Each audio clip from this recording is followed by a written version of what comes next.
For decades, fans of the Rolling Stones have speculated about the quiet tension between bassist Bill Wyman and legendary guitarist Keith Richards. While they shared the stage for years, their personalities couldn't have been more different. Bill was calm, reserved, and methodical, someone who preferred structure and professionalism. Keith, on the other hand, embodied pure rock and roll chaos. He lived loud, played loud, and rarely apologized for any of it. For years, Bill kept his frustrations to himself, choosing silence over confrontation. But now, after 30 years, he has finally admitted why he struggled to get along with Keith Richards, shedding new light on a behind-the-scenes conflict fans sensed but never fully understood. According to Bill, the core issue was Keith's unpredictable lifestyle. While Keith's wild behavior became part of the band's image, it made life extremely difficult for Bill, who depended on consistency to perform at his best.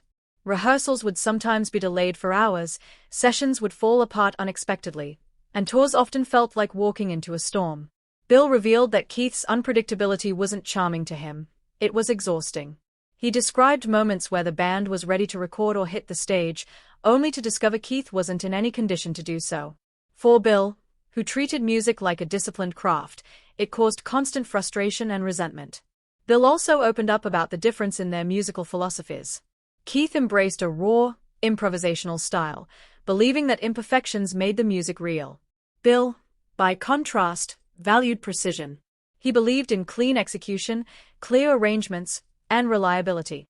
The clashing philosophies created frequent creative disagreements. Bill recalled times when he meticulously prepared a bass line only to have Keith ignore it, change the arrangement on the fly, or simply overpower the moment with his guitar. While fans heard magic, Bill often felt like he was fighting to keep the music grounded. Personal habits contributed to the tension as well. Bill admitted he couldn't relate to the heavy partying, late nights, and chaotic energy that surrounded Keith. He felt like an outsider in his own band, a quiet man in a world that celebrated loudness. Over time, the disconnect grew, making it harder for Bill to remain comfortable within the group dynamic. While he respected Keith's talent, he struggled to enjoy their working relationship, and the strain only intensified as the years went on. Surprisingly, Bill also confessed that he sometimes felt overshadowed. Keith was one of the biggest personalities in rock history, and his presence, both on and off stage, often dominated the spotlight. Bill, being naturally reserved, felt ignored and overlooked, which made the partnership feel even more imbalanced. Though he never blamed Keith directly, he acknowledged how difficult it was to thrive artistically while constantly standing in someone else's shadow. Despite all the tension, Bill made it clear that he holds no grudges today. Time, age, and reflection have softened the bitterness. He recognizes that Keith's chaotic brilliance was a key ingredient in what made the Rolling Stones iconic. Bill admits he couldn't change Keith, and Keith wouldn't have been Keith if he tried. But he also finally acknowledges that their differences were too deep to fully overcome, and that harmony between them was nearly impossible.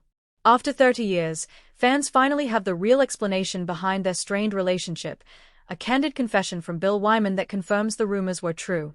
The tension wasn't imagined. It was real, it was constant, and it shaped the history of one of the greatest rock bands of all time.